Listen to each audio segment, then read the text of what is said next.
Break के बाद आपका स्वागत है। आप देख रहे हैं इंडिया टीवी। प्रहार में लगातार हम आपको बता रहे हैं कि बिहार में पहले फेज की वोटिंग से पहले क्या सियासी हलचल चल रही है और सबसे ज्यादा चर्चा मोकामा की होने लगी। मोकामा में दुलारचंद यादव की हत्या के बाद से जब से अनंत सिंह की अरेस्टिंग हुई है तभी से बिहार वोट का क्या जो गोलबंदी है जातियों की वो हो जाएगी। अब अनंत सिंह का चुनाव कैसे लड़ा जाएगा, प्रचार प्रसार कौन करेगा, क्या जंगल राज का मुद्दा बन रहा है, सारी बातें हैं जो इस वक्त सबसे ज्यादा बिहार की सियासत में की जा रही है। आपको जानकारी दे दें कि पुलिस ने इस हत्याकांड के आरोप में जेडीयू के उम्मीदवार और बाहुबली अनंत सिंह को गिरफ्तार कर लिया है। और अनंत सिंह की तरफ से केंद्रीय मंत्री और जेडीयू के सीनियर नेता लल्लन सिंह ने मोर्चा संभाल लिया है। लल्लन सिंह ने मोकामा में अनंत सिंह के लिए प्रचार शुरू कर दिया है। इंडिया टीवी से खास बातचीत में लल्लन सिंह ने बड़ा खुलासा किया। लल्लन सिंह ने दावा किया कि दुलारचंद यादव की हत्या साजिश के तहत हुई। लल्लन सिंह ने पूछा कि आखिर गाड़ी में रेलवे ट्रैक में इस्तेमाल होने वाले बड़े बड़े पत्थर कहां से आ गए थे जिससे पत्थरबाजी की गई थी। मोकामा विधानसभा क्षेत्र में लल्लन सिंह चुनाव प्रचार में आए हुए हैं। लोकसभा क्षेत्र में इनका आता है। सर, आप चुनाव प्रचार कर रहे हैं और दुलारचंद हत्याकांड जो सामने आया है उसको प्रमुखता से अपने भाषणों में रख रहे हैं।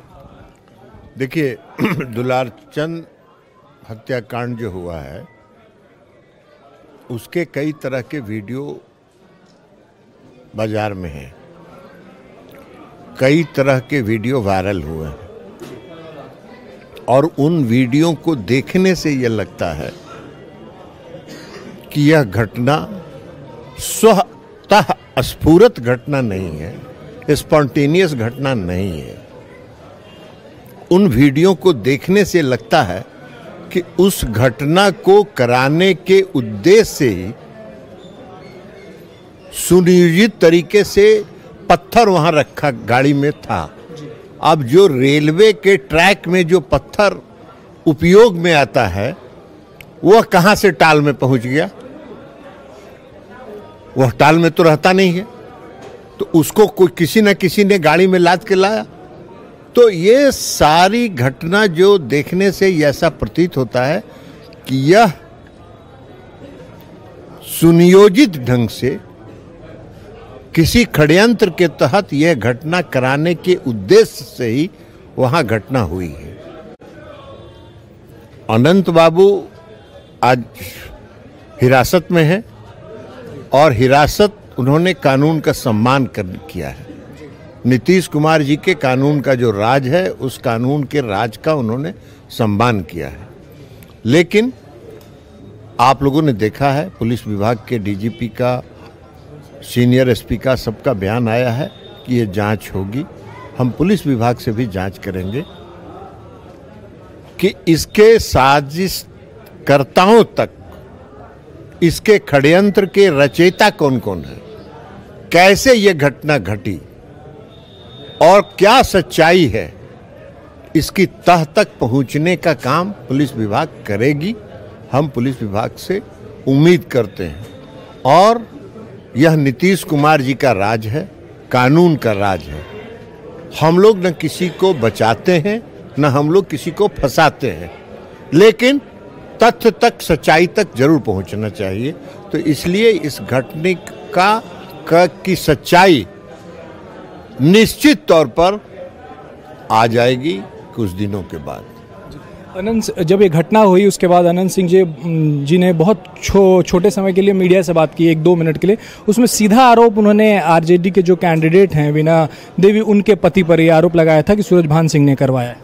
देखिए, हमने ये कहा, हमको जब नहीं मालूम है कि किसने साजिश किया, हमको तो ये पता नहीं है कि किसने साजिश किया, लेकिन हमने ये कहा कि घटना की पूरी परिस्थिति को देखने से और जो वहां बरामद हुआ है पत्थर, उस पत्थर को देखने से यह लगता है कि निश्चित तौर पर यह साजिश है, षड्यंत्र है। और उस षड्यंत्र को न हम दूर कर सकते हैं न आप दूर कर सकते हैं। उस षड्यंत्र को उजागर करेगा पुलिस विभाग अपने जांच में, और पुलिस विभाग हम समझते हैं कि पूरी निष्पक्षता के साथ जांच करेगी, जो आज तक पुलिस विभाग बिहार में करते आई है, करेगी और सच्चाई तक पुलिस विभाग पहुंचेगी। ये जो हत्याकांड हुआ सर, उसके बाद दो और चीज़ें ऐसी हुई जो यहाँ उस पर बहुत बात किया जा रहा है, राजनीति हो रहा है। एक तो जो दुलारचंद यादव की शव यात्रा थी उसमें वीणा देवी शामिल हुई और उसमें अनंत सिंह की जाति को गालियां दी गई, एक ये हुआ, और उसके बाद अनंत सिंह की गिरफ्तारी हुई। इन दोनों पर क्या कहेंगे आप? देखिए, अनंत सिंह जी की गिरफ्तारी के बारे में मैंने कहा कि उन्होंने कानून का सम्मान किया, और जब सीनियर एसपी या पुलिस के अधिकारी उनके आवास पर गए तो उन्होंने बिना किसी विरोध के अपने आप को पुलिस के हवाले करने का निर्णय किया। तो ये कानून का सम्मान उन्होंने किया। अब जो जिन लोगों ने गालियां दी उनकी मानसिकता का पता लगा लीजिए कि कौन कर सकता है ऐसा। ये घटना के बाद गालियों के बाद क्रिया प्रतिक्रिया, लेकिन उनको पता नहीं है कि इस तरह की घटनाओं का और इस तरह के अपशब्दों का प्रयोग समाज में क्या पैदा करता है। समाज में लोगों के मन में आज मैं देख रहा हूं कि मोकामा के लोगों में जो शब्द पंडारक की शव यात्रा में निकाले गए, उसका किसकी जो प्रतिक्रिया है लोगों के मन में, जो प्रतिक्रिया लोग व्यक्त कर रहे हैं, आज पूरे बिहार में वह वीडियो वायरल हो रहा है, आम लोगों तक वो पहुंच रहा है। तो इस तरह की प्रतिक्रिया, लेकिन कुछ लोग होते हैं उसी मानसिकता के लोग हैं, तो अपनी मानसिकता का परिचय उन्होंने दिया। आरजेडी की कैंडिडेट भी उस शव यात्रा में शामिल थे और वो भी उसी जाति से ताल्लुक रखती हैं जिससे अनंत सिंह ताल्लुक रखते हैं। ये तो उनसे जाके पूछिए। कोई राजनीतिक व्यक्ति रहे अगर, तो उसके बारे में हम कोई प्रतिक्रिया दें। जो शुद्ध गृहिणी है, राजनीति में बाय डिफॉल्ट आ गई, तो बाय डिफॉल्ट आ गई तो उस पर हम क्या प्रतिक्रिया दें। जितनी उनकी समझदारी उतनी उनकी कार्रवाई। लेकिन उनके पति तो हैं सर, अनंत सिंह के टक्कर के हैं और इसी वजह से उन्हें उतारा गया, उसी जाति से ही भी संबंध रखते हैं वो भी। उनके पति भी बहुत बड़े बिहार में नामी व्यक्ति हैं, जाने जाते हैं। किस चीज़ के लिए जाने जाते हैं ये आप भी जानते हैं, हम भी जानते हैं और ये लोग भी जानते हैं। तो इसलिए हम किसी व्यक्ति पर कोई प्रतिक्रिया कभी आज तक हमने दिया ही नहीं, तो हम आज भी नहीं देंगे। तेजस्वी यादव जब रैलियां कर रहे हैं और मोकामा में भी घूम रहे हैं तो एक टाइमलाइन देते हैं कि 14 को रिजल्ट, 18 को शपथ और 26 नवंबर से लेकर 26 जनवरी तक सारे अपराधी जो हैं वो जेल के अंदर होंगे। देखिए, तेजस्वी यादव की प्रतिक्रिया तो कोरा बकवास है। तेजस्वी यादव जी के पिता और माता ने बिहार में 15 साल शासन किया। बिहार जिस बदहाली के कगार पर था उसको पूरे बिहार के लोग जानते हैं, बिहार के लोगों ने अनुभव किया।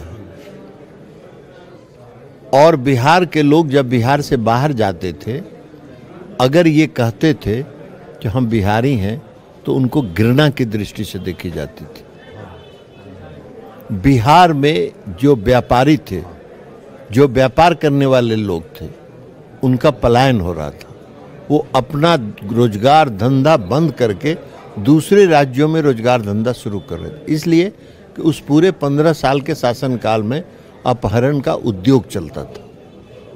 कोई गांव में अगर बढ़िया घर बना लिया, उस पर सबकी नज़र हो जाती थी, उनके समर्थकों की, और उनको लगता था कि बहुत पैसा कमा लिया है इसलिए घर बढ़िया बनाया। अब उसका अपहरण हो गया। अपहरण का फिरौती कहाँ तय होता था यह भी पूरा देश जानता है। तो सारा चीज़ देश के सामने है। अब जहाँ तक तेजस्वी यादव जी का सवाल है, उनके पिताजी चारा घोटाला में जेल गए। चारा घोटाला में जब जेल गए, बेऊर जेल से जब जमानत पर निकले तो हाथी पर चढ़ के निकले। अरे ऐसा लग रहा था जैसे कोई स्वतंत्रता आंदोलन में जेल गए होंगे। हाथी पर तो स्वतंत्रता आंदोलन में ना लोग जाता है।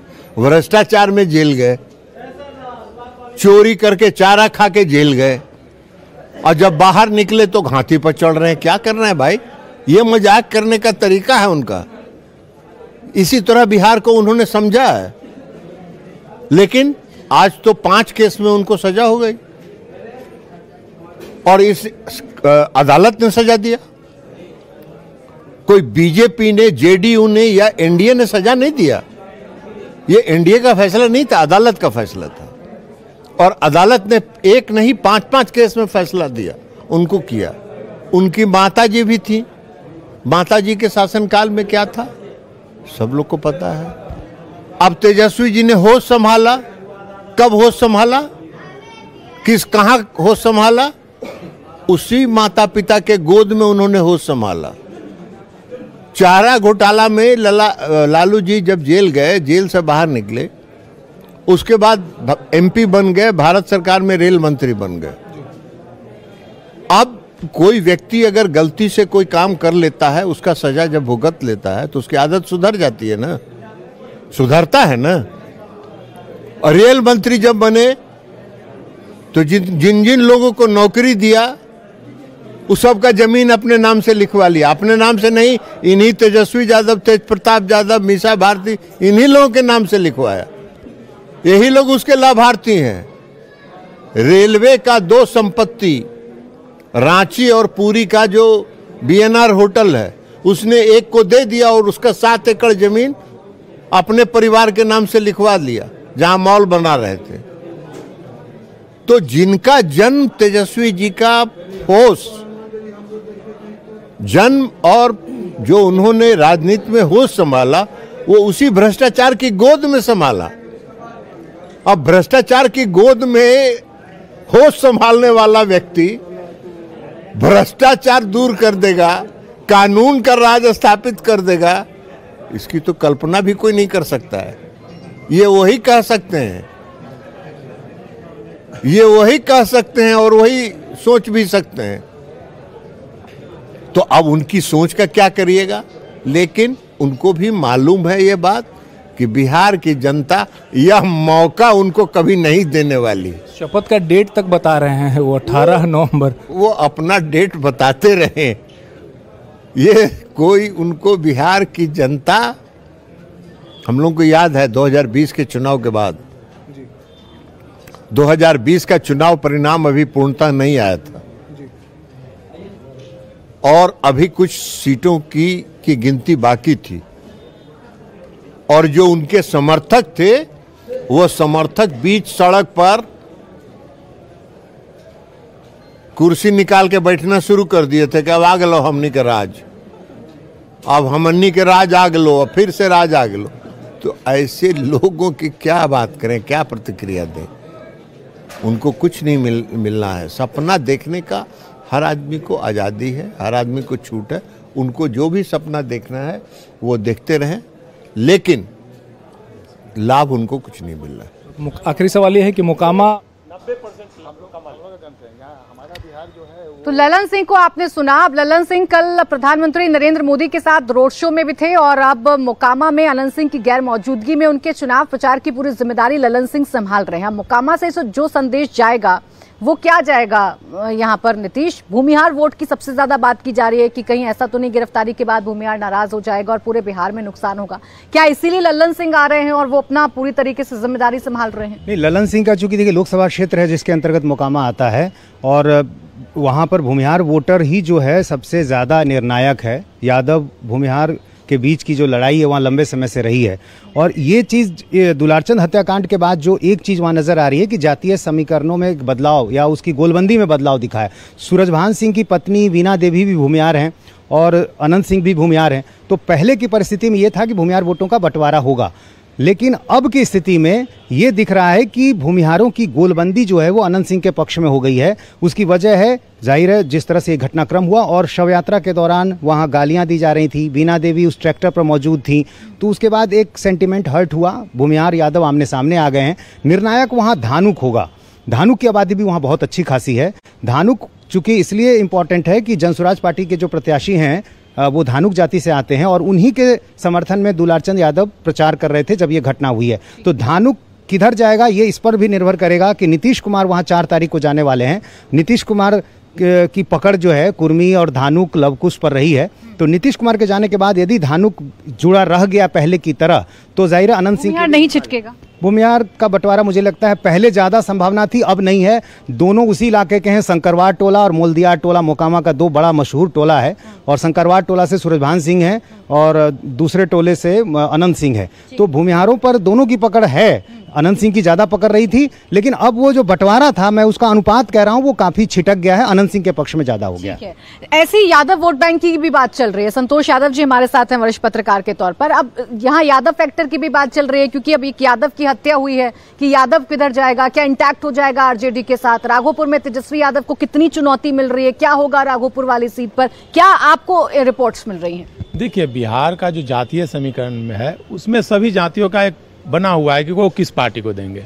यादव का लीजिए तो 90% यादव आरजेडी के साथ रहते हैं। भूमिहार का लीजिए तो वो एनडीए के साथ हैं। राजपूत का लीजिए तो एनडीए के साथ हैं। पिछड़ी जाति का लीजिए, अति पिछड़ी का तो नीतीश कुमार के साथ हैं। तो जहाँ तक मोकामा की बात है तो दुलारचंद यादव की हत्या के बाद यादव वोट इंटैक्ट हो जाएंगे सूरजभान के साथ। पहले यादव वोट भी अनंत सिंह को मिलते थे, 10 से 20% यादव का वोट भी उनको मिलता था। लेकिन इस बार जैसे है कि यादव वोट पूरी तरह से आरजेडी के साथ चले जाएंगे और भूमिहार वोट जो सूरजभान को मिलते थे वो भी पूरी तरह से अनंत सिंह के पास चले जाएंगे। तो वोट पूरा जातीय समीकरण में बदला हुआ है। और जैसा कि आप महतो वोट है तो महतो वोट काफ़ी मायने रखता है। महतो वोट इनको मिलते हैं, जन स्वराज के कैंडिडेट को मिलते हैं या नीतीश कुमार को मिलते हैं, क्योंकि वो वोट बैंक नीतीश कुमार का माना जाता है। नीतीश कुमार जा भी रहे हैं वहाँ चुनाव प्रचार के लिए। लोकसभा चुनाव में महतो वोट आरजेडी को मिला था वहाँ पे, और अब विधानसभा में मिल पाता है कि नहीं ये कहना मुश्किल है। अभी नीतीश कुमार के जाने के बाद वहाँ समीकरण बदलेगा और यादव वोट और भूमिहार वोट वहाँ एकदम आमने सामने इस बार होंगे और बाकी जातियों का वोट निर्णायक होगा। आखिरी वक्त पर कौन किस जाति में पॉपुलर हो जाता है और कौन सी जाति किधर जाती है, यही बिहार चुनाव की दिशा और दशा को तय करेगी। बहरहाल बहुत शुक्रिया आप सभी का हमारे साथ आज जुड़ने के लिए।